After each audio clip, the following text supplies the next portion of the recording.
ایک انسان 32 سال کی عمر میں دنیا کا اتنا بڑا حصہ فتح کر چکا تھا جتنا کسی انسان نے کبھی نہیں کیا، اور نہ اس کے بعد آج تک کوئی کر سکا۔ اور پھر ایک رات بیبیلون کے شاہی محل میں وہ بستر سے اٹھا ہی نہیں، اس کی لاش ملی۔ اس کے جسم کو 6 دن تک دفن نہیں کیا گیا کیونکہ اس کے جسم میں سڑنے کے کوئی اثر نظر نہیں آئے۔ اس کے اپنے جنرل، اس کی اپنی آرمی حیران تھی، کیا وہ واقعی مر چکا ہے یا زندہ ہے؟ 2300 سال بعد بھی دنیا کا سب سے بڑا حصہ فتح کرنے والا سکندر اعظم الیگزینڈر دی گریٹ کی موت آج تک ایک چھپا ہوا راز ہے۔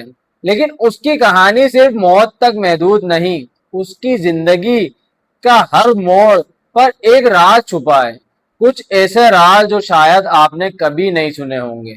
تو چلیے شروع کرتے ہیں۔ آج ہم بات کریں گے ایک ایسے بادشاہ کے بارے میں جس نے دنیا کا سب سے بڑا حصہ فتح کیا، سکندر اعظم الیگزینڈر دی گریٹ۔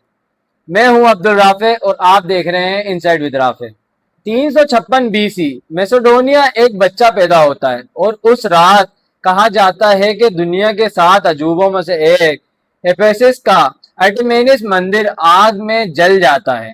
روایت ہے کہ جب لوگوں نے وجہ پوچھی تو کسی نے کہا ارتمس اپنی جگہ پر نہیں تھی، کیونکہ وہ میسیڈونیا میں ایک نئے بادشاہ کی پیدائش دیکھنے گئی تھی۔ وہ بادشاہ کون تھا؟